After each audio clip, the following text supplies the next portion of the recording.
Next up is the P3 Smart Cities Roundtable, opportunities for private innovation to advance public projects, presented by Bilzen Sundberg.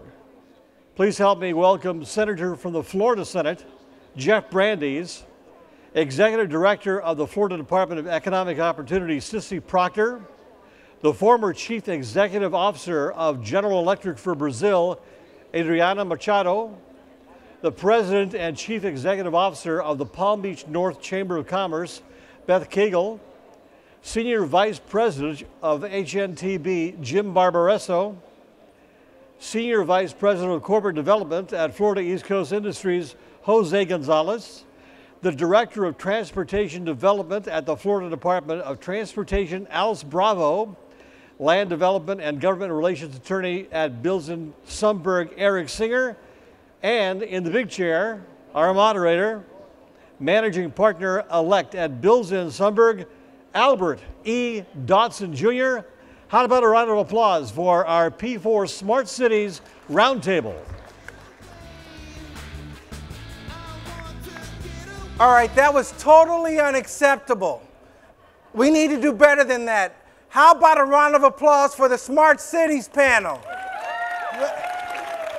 Excellent, excellent. As they get ready to take their seats, I want to make sure that everyone understands this is going to be interactive. We've got 40 minutes to make this happen. We're going to ask a few questions, and if you're not paying attention, I may call on you to answer a question. So I'm going to be watching everyone in the audience today, and just pay close attention. So Jim, I'm going to start with you. You get the first question. You've been quoted by CNN as saying data is the currency of the digital age, and vehicle data could be the beginning of the modern gold rush. Will cities have access to vehicle data? And if so, how will it benefit them? It's on, Jim. It's on. All right. Well, data is going to be incredibly important to drive decisions for cities, drive performance, and then also empower users. But one of the things that's really important is getting data out of all those vehicle sensors. I mean, vehicles are going to generate a gigabyte of data every second. Imagine that, a gigabyte a second. And when you multiply that times the number of vehicles. So getting access to that data is going to be incredibly important for cities to improve traffic signal timing, for example, in the short term, improve the performance of their maintenance operations, for example, understanding where potholes are even through accelerometer data in the vehicles. So there's all kinds of new uses and functions for that data. Now, unfortunately, the car companies and fleet owners are going to own most of that data. Government agencies will have access to location, heading, speed data. All of that will be really important to improve operations, but things like wiper status and ambient air temperature, those types of data can also help improve the quality of our transportation services in the future. So Alice, to your left, Jim, you just heard what he said about data. You're in the process of implementing the SMART plan in Miami-Dade County. Tell us how you think public-private partnerships can help you move forward the SMART plan in the county. Well, I think they're absolutely essential for the SMART plan. The traditional model years ago was for an agency to design a project and put it out to bid, and that's really not enough these days. We need the expertise of the private sector, the development community, and as we formulate these projects, they need to be part of the process so that we don't miss the mark. We're really planning not for tomorrow's Dade County or next year's Dade County. We're planning here for 20, 30, 40 years in the decades into the future. So we need the understanding of how other cities have grown so we can benefit from that and also know what mistakes to avoid. All right, so I'm going to switch it from a SMART plan to a smart city. And Beth, just tell us a little bit about what would you highlight as a significant enhancement or deterrent to being successful in reaching smart city objectives? Well, actually, Jim mentioned something that's very important. It involves data. So if you think about smart city implementations, they're really about access. Access to healthcare, access to education, access to jobs, access to government services. So Jim mentioned data. We're going through a data tsunami overall. And in order to really have the benefits of a smart city, or in our case, in Palm Beach North, a smart region implementation, you have to figure out how do you harness all of that. And actually, just a nice little statistic, right now, in terms of the data that's created and copied annually, it's doubling every 2 years. And by 2020, we'll see 44 zettabytes of data out there. And those of you that maybe don't know what a zettabyte is, that's 44 trillion gigabytes. So basically, we're data rich, and we have to make sure we're not information poor. So we have to know who has the data, what is our confidence in the data, and where does it come from, and then figure out through collaboration how we can pull all of that together and turn that into really good information and a resource to be efficient in a smart city environment. All right, so Senator, I've got to ask you, you're up in Tallahassee. You're the Dean of Smart City Legislation. You need to tell this audience what is it that Tallahassee can do, or state government can do, to make sure that we have smart cities implemented throughout our state. Well, first, if you remember one thing from any comments today, artificial intelligence is the new electricity. And we are going to see cities being impacted by AI just like electricity, when it came to Miami, impacted it and transformed not only the city, but all of the businesses that were in the city as well. And so we need to be thinking about this technology in that paradigm. And so in Tallahassee, we were really focusing on making sure that we're focused on maximizing our options. And so when I talk to cities, it really is about understanding that we don't know what the future holds. And so we need to be focused on maximizing our options for the future. So how do we plan for transportation systems for the future? How do we think about parking in the future? We know that the big problems that Florida is going to face are transportation, affordable housing, these types of issues, and that technology is really the means to solve so many of these problems. If in the earlier panel, we talked a little bit about autonomous vehicles, and we think about the smartphones and how those have impacted our lives. But AVs will ultimately impact our cities. They will be the single largest transformation that you and I will see in our lifetimes as far as how it affects our cities. And so we'll be thinking about, and we should be thinking about today, are we over parking our cities? Are we requiring too many parking spaces? It's 6 spaces per 1,000 in our office spaces or something like that. Should we be thinking about lowering the parking standards? Think about this. We've designed our last football, basketball, baseball stadium without Uber and Lyft drop-off and pickup zones. And we really hadn't thought about those. Those were not primary features. Those were kind of secondary features prior, 5 or 6 years ago even. But today, that's a central focus of any conversation about new stadiums or frankly, any new major public space. So we have to be thinking about in that context. We are in this new amazing future that takes place in just a couple of years. I mean, 2020 to 2030, I think are going to be some of the most interesting times of our lives. And cities need to be open to those new conversations.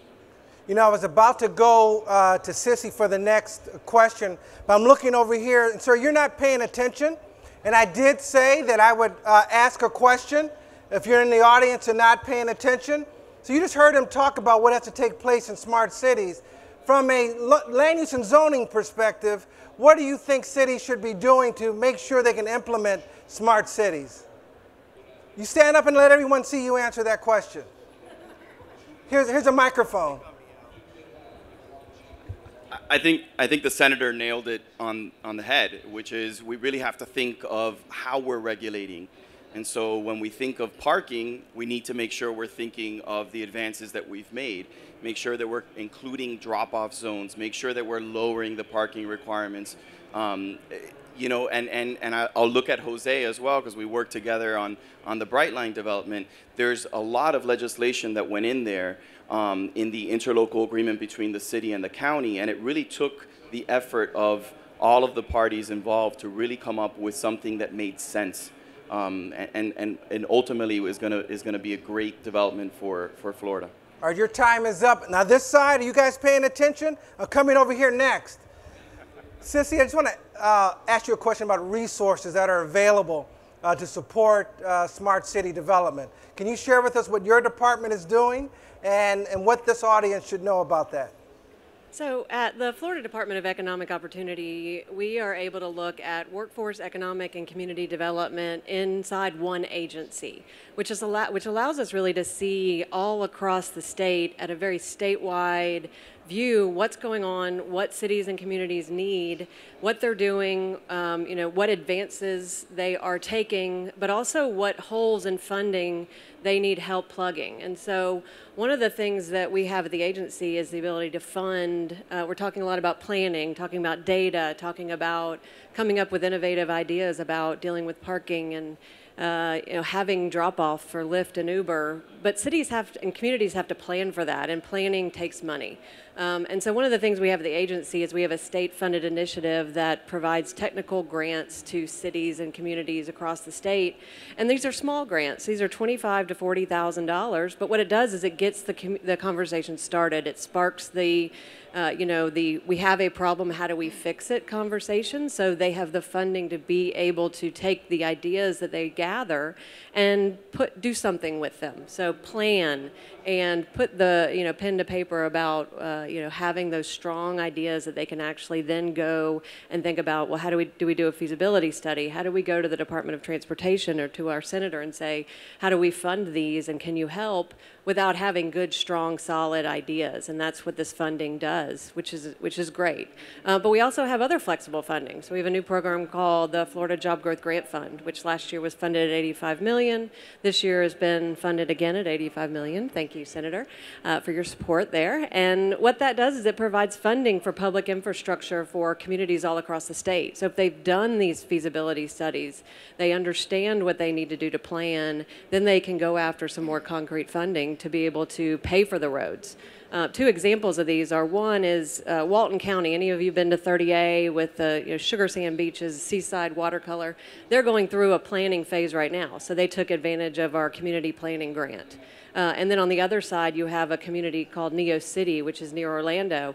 They've done a lot of that already, but now what they need is they need funding for actual putting the roads in, on the ground. And they took advantage of the Florida Job Growth Grant Fund. And so those are just two examples of very different communities taking advantage at different ends of the spectrum of the flexible funding that we have from the state. All right, so Eric, you've heard that P3 is absolutely essential for the SMART plan. You've heard of some of the resources that are available at the state level. What incentives are there that can be produced through using the P3 model to implement smart cities? Sure. So I think probably the key advantage of the P3 model is the risk transfer. I think people typically think of public-private partnerships in terms of cost savings. Sometimes they save costs, not necessarily. Or time savings. Sometimes they save time, but not necessarily. But they do transfer risk from the public sector to the private sector. And that creates incentives for private investors to innovate in order to deal with those risks. So Alice mentioned P3s as potentially being used for mass transit for the SMART plan. An example of how risk transfers could work in that setting is, for example, if the private partner who operates a mass transit train has to bear the risk of ridership through revenue risks, meaning they get paid based on the revenues collected or somehow get paid based on the number of riders of the train, that creates a lot of incentives for them to be on the cutting edge of technology to make the ridership experience as good as it could possibly be in terms of the right apps, the right connections with Uber or Line Bike or whatever sort of the last mile solution is, or even incentives in order to use technology to accommodate sea level rise. If there's a risk of operations being disrupted from storms or for sea level rise, that if the private sector bears the risk, the private sector has incentives to find technology that works in order to keep the trains running on time. Well, you mentioned keeping the trains running on time. So, Jose, you're involved in one of the most transformational transportation projects in South Florida, potentially connecting the two entertainment hubs within our state, Miami and Orlando. How are you using technology with this new transportation system so that we in this audience will understand what smart cities will look like through the Brightline project? Well, thanks, Al. I mean, the concept started just with not only the design of the stations being modern and connected, but it started when we started designing the rail system. The actual rails and the trains themselves are what we would call a smart corridor. And one, because the train will be able to talk to the tracks. This will be the first time that positive train control is used in the country. It's been out there, and the full system will actually be implementation from day one. The trains, from the technology standpoint, has everything we expect today, which is fully connected Wi-Fi at higher speeds that we can download a movie and watch a movie. And then the actual trains themselves, from a safety perspective, will be able to talk to the crossings, and it actually makes it more efficient because the biggest problem you ever heard with trains is that the gates go down, people stop, and then the antiquated system would wait till the actual train passed a certain point and then raise the gates. All of that will actually be in real time, so the trains will actually be able to open the gates faster and close them within certain periods of time. So the corridor itself will be a smart corridor. And again, the trains are ultra efficient, and from the fact that they actually using the braking technology, actually recharge a battery that the train has. They're using biodiesel that we've partnered up with our friends at FPL. They actually make the diesel here in Florida, and so you can stand next to a train and you won't even hear it. But then you get to the stations, and then the stations will make sure that they're connected. So not only from the place of the experience as a customer, but for ultimately people who will live there and work there. So we actually went ahead and wrote different land use codes to actually deal with parking, address connectivities of Uber. We've partnered up with all of our different private sector and public sector partners to make sure that our applications connect to Metro Rail and to Tri-Rail, so that when you're ultimately using the system, it's an integrated system. So we're trying to make sure that everybody is weaved together, and so that as we advance in our technology from connectivity, we're all staying connected through the rail system. All right, Adriana, I'm coming on down to you. You heard Eric talk about risk transfer, and then Jose shared a little bit about some of the issues associated with implementing Brightline. If asymmetry of information is the root cause of many problems, how can P3s in cities address that issue? Oh, thank you for the question. It's amazing to see that we already have some very important projects happening with technology, with innovation. And what I was going to say is Michael Spence, Nobel laureate, taught us this, that poverty is the negative asymmetry of information. So the moment we have a lot of data and we can translate that into knowledge and put them in the project, we're succeeding, right? So we need to make sure that the P3s do have that access to information and can leverage that. And I would even say we have to also understand that cities, economy, projects like that, they are like complex adaptive systems. And if we look at them from this perspective, the whole is bigger than the sum of the parts.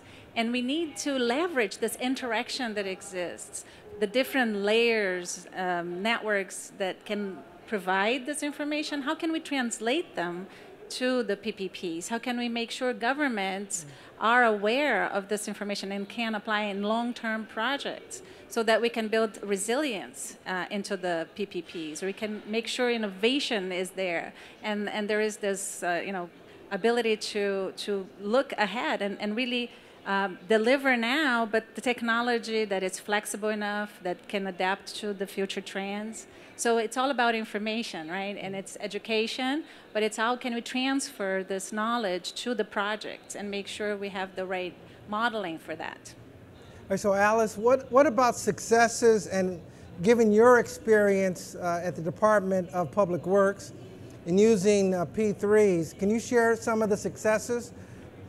Well, I think, you know, in transportation and public works, we've been very successful partnering with the development community along our metro rail stations and our metro mover stations.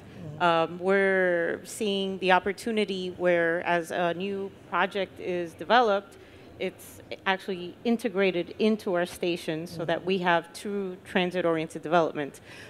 Maybe 10 years ago, somebody was building a development next to one of our stations, and it was the emergency exit that was facing our station entrance. And of course, Swire Brickell City Center helped change that completely. They actually spent about $6 million of their own funding integrating the station into their development, and now you have true transit-oriented development. The idea is that the more integrated these projects are, the more enhancements we have at our metro rail stations. More people will use transit. We're getting cars off the road. We reduce congestion. And at the end of the day, that improves economic development here. So that's the goal. All right, so you just talked about some of the design challenges associated with transit-oriented development. What about interacting with the community, Beth, and going out and making sure the community is ready for smart cities? Talk a little bit about how you engage with the community. Well, and actually we heard the word integration used, multimodal types of transportation and what have you. Collaboration is huge in fast-tracking any of this.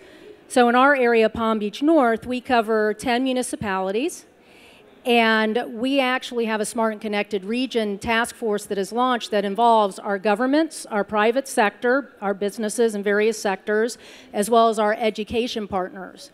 They actually have been immersed in education about what is a smart city all about, what's happening with autonomous and connected vehicles, and it's kind of interesting because now I think they send me more information than I've sent them. But actually, when we talk about the fact that this is about access to information, if you have all the parties at the table at the onset and you all agree that you're going to find reasonable ways to provide access and to collaborate in an area such as ours, which is the northern part of Palm Beach County, which is somewhat when it comes to some of these safety-driven applications especially.